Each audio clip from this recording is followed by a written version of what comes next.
believe me, just watch.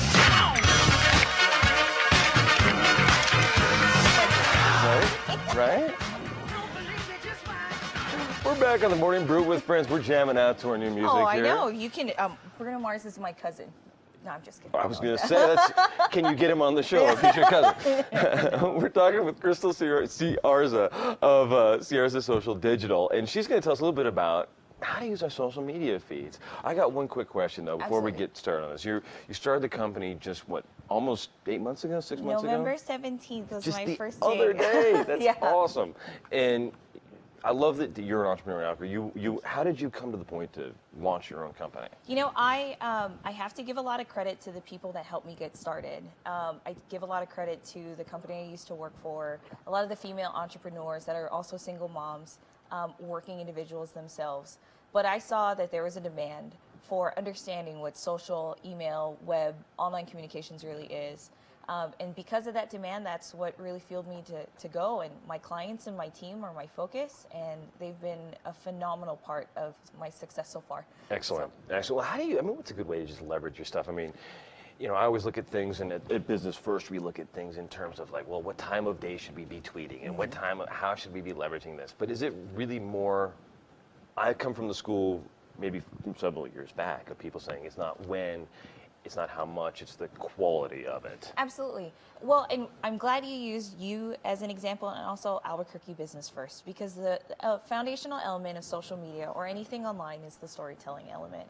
And so when you're able to successfully tell your story, not only from the words you use, the quality of the messaging, another big important part of the social media, being successful in social media, is the video, the visuals, what you can provide to tell the story of what you're trying to do.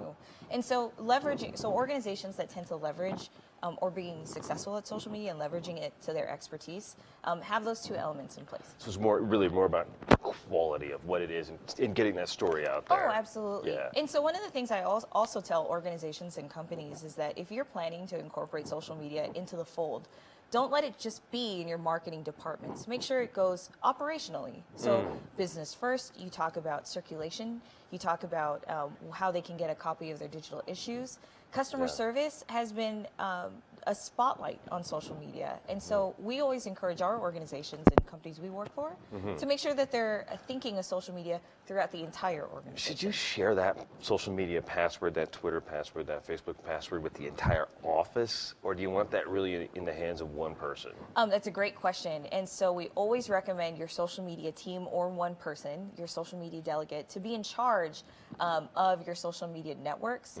However, there's different functionalities depending on what protocols and process you set up in your strategy or in your operational plan of how to handle social media. Because that one person can't know everything about everybody in the whole office all the time, right? Oh, absolutely. But let's say, for example, you can take Applebee's or even a local business like Runway Apparel. If they have questions for their customers, it might be a salesperson versus the owner that might be responding back on behalf of the organization.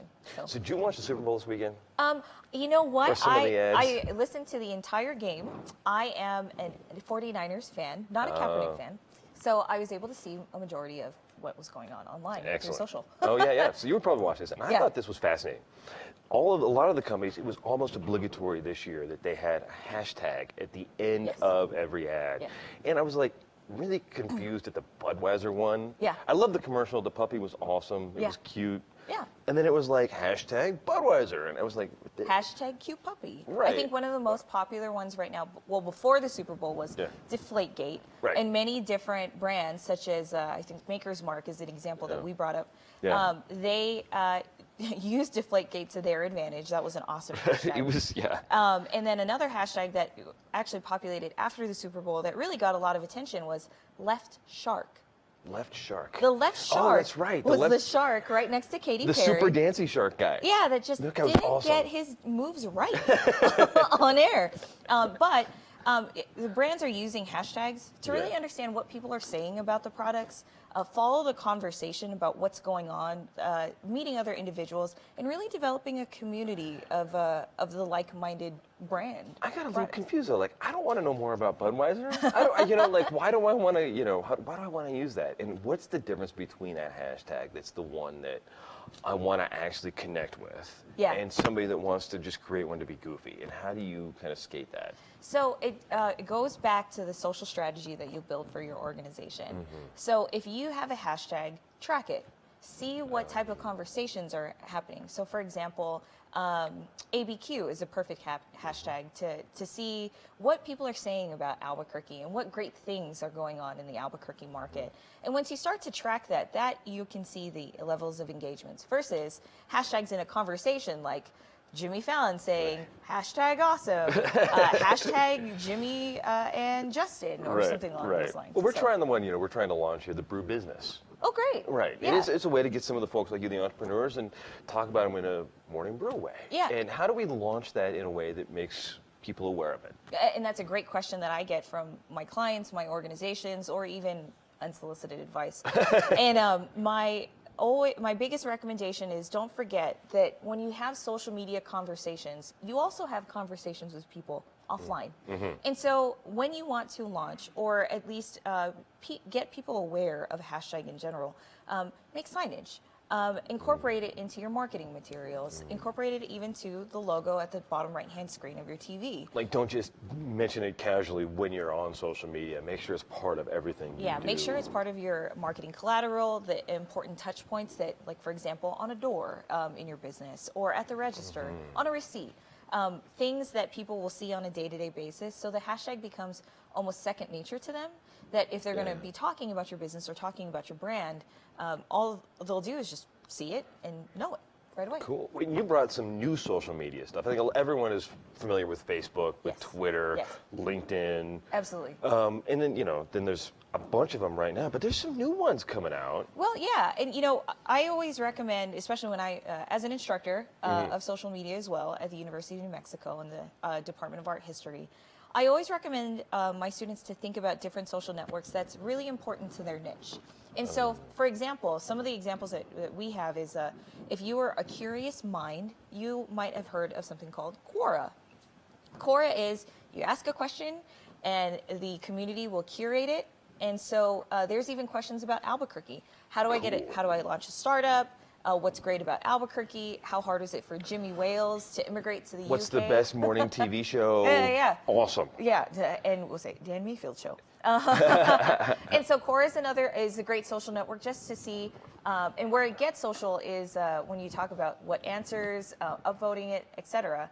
And that makes it a very popular new social, or it's been out for a while, but it's been adopted more recently because of the network being grown.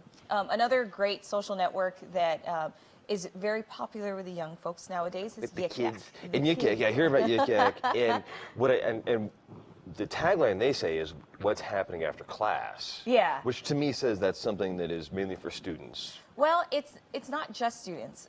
It's a geolocation type of social network that goes off of your GPS signal on your mobile device. So it knows where you are in the world. Exactly. It won't operate without it. So you can also see tracking conversations in New York or LA or something along those lines. Can you pick them by location? Yes, you can. Or does it pick you by location?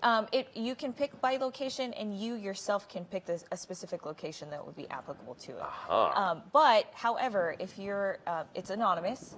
So when you're looking at the network and you look at the individual talking points, you don't know who actually posted it, and sometimes it's not exactly, as we say in TV, PG-13. It's not family friendly. Yes. Yeah, it can be one of those that is a little bit out there. But if you want to waste some time, Yik Yak is a Yik great Yak is platform. awesome. What are the ones that maybe small business owners need to really pay attention to? Is it still the biggies? Is it still the LinkedIn, the Facebook, the Instagram? Well, on my way over here, before my way over here, I was pulling up some numbers to see what social networks are still very popular in New Mexico. And according to Facebook's advertising platform, there's 1 million users in New Mexico So that half are the on population of New Mexico is on Facebook. Yeah. That's amazing. And if you think about the rural communities that have smaller businesses, of course, Facebook is the way to go. Right. However, when you think about specific industries, like if you're in tourism, you might want to think about niche social networks. And that's what I always constantly tell my students, that don't forget about the small guys or the niche social networks that are applicable to your industry. Like, is there one for fashion? Is there one for theater? Is Exactly. there one for... So like theater, Broadway.com is a great, even though it's a news site, they have great forums, and that gives you the one-on-one connections with people and a community of theater people. You also have, for example, specific neighborhoods. Nextdoor.com is a great social network for that. Even APD is getting engaged, so they can connect with their constituents and their citizens. So just briefly, I mean, what do you do if you have a mistake on Facebook? We were talking about the Brian Williams thing. I mean, how do you recover from that on social? You can't just delete it. It's there. It's, you know. So I always recommend to have a process protocol in case issues or crisis like this can happen and will happen on social.